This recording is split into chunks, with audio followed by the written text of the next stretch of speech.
Hello. So, I have a new novelette coming out that I wanted to publicize, basically. It's called Carpe Glitter. You may be familiar with the expression Carpe Diem. This is a play on that Carpe Glitter. All right, it's coming out from Meerkat Press. As I said, I'm super excited about it, and I thought that I would record the first section as a teaser that will entice you all to go read it immediately. Yes. So this is the next book I have. I was going to plug the book that's coming out next year, but it's not coming out till May. So I'm going to just leave that publicization all around. So, section 1 of Carpe Glitter. Carpe Glitter, my grandmother Gloria always said, seize the glitter. And that was what I remembered best about her, the glitter. A dazzle of rhinestone, a waft of petit joy, lipstick like a red banner across her mouth. Underneath all that, a wiry little old lady with silver hair and vampire pale skin. Not that she was a vampire, of course, but Gloria Aim hung with everyone who was anyone during her days in the Vegas crowd. Celebrities, presidents, journalists, they all came to her show at the Sparkle Dome, watched her strut her stuff in a black top hat and fishnet stockings, conjuring flames and doves, never card tricks, which she hated, making ghosts speak to loved ones in the audience. And when she stepped off the stage, she left in a scintillating dazzle, like a fairy queen stepping off her throne. All that shine. And at home, she was a grubby hoarder. I mopped sweat off my forehead with the hem of my t-shirt and attacked another pile of magazines. Dust wafted up to fill my nostrils and make me sneeze, drifted down to coat the hairs on my forearms with grit. Something had rotted in the corner. I was doing that side once I'd cleared a path to it and breathing through my mouth in the meantime. This had once been intended as a guest room, but it had been taken over by a troupe of china-headed dolls staked atop piles of brittle newspapers and magazines. No cat pee, I've been spared that in these back rooms, closed off for at least a couple of decades. Grandmother had bought the house when she was at the height of her first fortune. She just burst onto the stage magician scene, a woman from Brooklyn who'd trained herself in sleight of hand and studied under the most famous female stage magician of her time, Susan Day. The nearest heap of magazines, in fact, flaking away at my touch, showed grandmother and her mentor on the uppermost cover, a poster from their brief time together just after World War II. Glamorous older Day, blonde hair worn in a sleek chignon and eyes blue as turquoise. Grandmother bright and shiny, not just from the rhinestones glittering across her chest, but starry-eyed, her grin so wide it stretched her mouth. The stack held dozens of copies of the same issue, no matter how far down I went. A swarm of silverfish scurried away as I lifted the last one.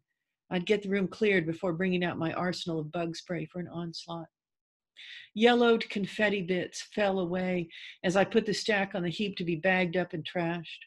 By now I'd learned that paper flaking that badly meant the appraiser's regretful head shake and the murmur, too badly eroded, Miss Aim. As with each of the 7 rooms I'd managed so far, I sorted the contents into piles. Throwaway was by far the largest.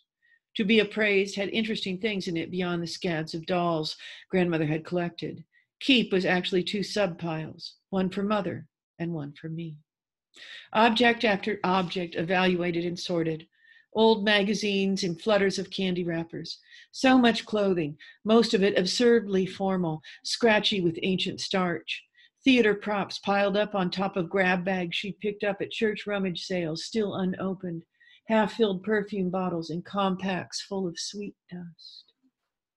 And then there were oddities. A picture stitched of human hair showing a castle on a cliff, an enormous crystal ball, a good 1.5 feet wide. A mechanical banjo trio that played itself, complete with a library of antebellum songs to choose from, a basket stuffed with sandalwood fans. The rotting thing turned out to be a heap of her furs that, when stirred, sent up a stench reminiscent of old sauerkraut that sent me out into the hallway for a while to lean against the yellowing wallpaper and breathe in fresher air. The doll collection was worth a good bit, perhaps, I'd been told, but nothing on the scale of financial windfall I'd hoped for. Grandmother had been wealthy enough, even though she'd kept her spending discreet. I'm sorry, let me start again.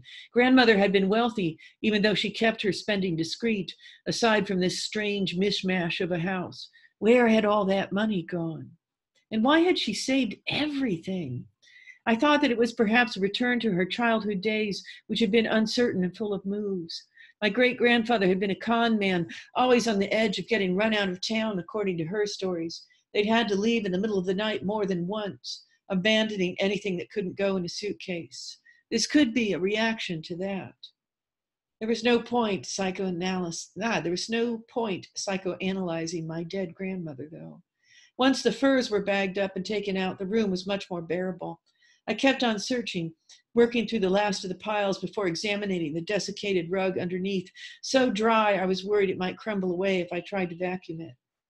My cell vibrated against my hip. I slid it out of my shorts pocket and glanced at the screen. My mother. I took a breath before thumbing the phone on. Yes, I said. I wish you hadn't chosen this, Mother said, launching right into the same argument we'd been having all week. Ever since I'd said, actually, I'll take the second option at the reading of the will. It's ridiculous. You could probably tell them that you've changed your mind, that you want the money instead. You never know, I might turn up something wonderful, I said, trying a new tack. Maybe I could convince her that there might be treasure buried in the piles and heaps lining this massive amalgamation of 3 houses, and then she'd support me in this. She hissed impatience. At least that's what that strangled sound had always meant for both her and grandmother. Mother liked to pretend she was grandmother's antithesis, but the truth was they were more alike than either would have admitted. I'd even found a mannerism or two I didn't think of as mine or but theirs, creeping into my own speech.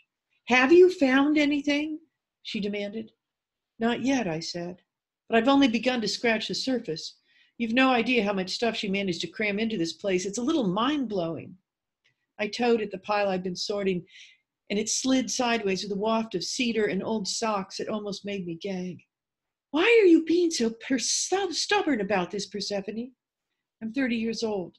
I get to make my own choices. Grandmother offered them to me. I hesitated before adding, it's not your call, feeling the words slide distance between us when my mother was already so far away. She hung up without a word. I stared at connection terminated before wiping at my face again, tasting salt on my lips. I was sweating up a storm in this fierce heat. That's all it was. So if you like that, it's available on Amazon. It's a novelette to those of you reading for awards season. $2.99 on the Kindle, and I actually forget how much it is, but I think I want to say $8 or $9 for the physical copy. If you're going to be up at Surrey International Writers Conference this weekend, I'll have a copy of it with me there, and we'll read from it. So thank you so much. I hope that you liked it. I hope you're intrigued. I should have worn a top hat. This really explores one of my favorite things, which is stage magicians. And I hope that y'all like it too. All right. Carpe Glitter.